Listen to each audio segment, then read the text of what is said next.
Sir आपको ढेर सारी बधाइयाँ एक नई फिल्म की आज शुरुआत किया लिट्टी चोखा के बाद, क्या कहना चाहेंगे? नमस्कार। पहले तो सबसे पहले नमस्कार कहना चाहूँगा और जो भी श्रोता दर्शक गण हैं उन सबको बहुत बहुत शुभकामनाएँ कि हमारी दूसरी फ़िल्म जा रही है और आप लोगों के सहयोग से और आप लोगों की दुआओं से ये फ़िल्म भी हमारी कुछ अच्छी जाएगी, इसलिए अभी से शुभकामनाएँ मैं आपको भी दे रहा हूँ।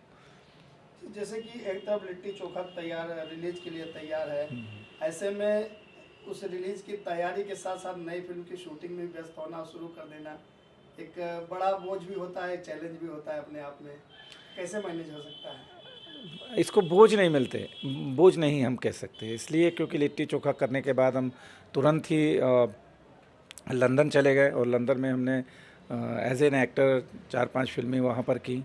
उसके बाद जब वहाँ लॉकडाउन हो गया तो फिर हम वापस हिंदुस्तान आ गए, तो उसी तारतम्यता में हम जुड़ गए क्योंकि प्लानिंग तो हमारी बहुत पहले से थी। हमें लगातार हमारी 3-4 फिल्में एक साथ प्लानिंग में हैं, तो उसके बाद हम उसमें लगे और काम करने में आनंद आता है, हम आनंद करते हैं।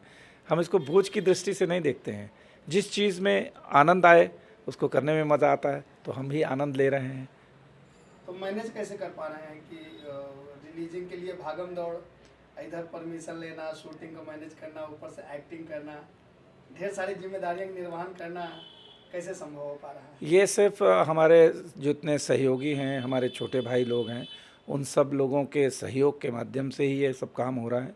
और बाबा मोशन पिक्चर्स प्राइवेट लिमिटेड एक परिवार की तरह है, क्यों जो जिसका मुखिया प्रदीप शर्मा जी हैं, जो हमारे हर एक एक सदस्य को, चाहे छोटे काम करने वाला हो या बड़ा काम करने वाला हो, उन सबको जोड़ कर रखते हैं। तो जो परिवार जब बड़ा होता है तो सारा काम बड़े आसानी से निपट जाता है। तो इसी तरीके से हम एक दूसरे को जुड़े रहते हैं और एक दूसरे का सपोर्ट बनाए रहते हैं। और मैं जिस शहर में भी जाता हूँ, वहाँ मेरे जो छोटे भाई लोग होते हैं या मेरे मुझसे बड़े होते हैं, उन सब का स्नेह और प्रार्थना दोनों जगह का सामंजस्य होता है और फिर ईश्वर की कृपा मुझ पर अपार है। तो मुझे मैनेज करने में बिल्कुल ना तो डर लगता है, ना परेशानी होती है। मुझे तो सिर्फ कृपा मिल जाती है और कृपा के माध्यम से ईश्वर ही सब मुझसे कराता जाता है और वो आसानी से होता जाता है। इसके बहुत प्रत्यक्ष प्रमाण भी हैं और मैं इसको बयां करूंगा तो लंबी बात हो जाएगी, लेकिन ये है कि कोई ना कोई अदृश्य शक्ति हम लोग को दुआओं के माध्यम से, प्रार्थनाओं के माध्यम से मिलती रहती है, जिससे हमें हर काम में बड़ी आसानी से, सफलता और सरलता से हो जाती है।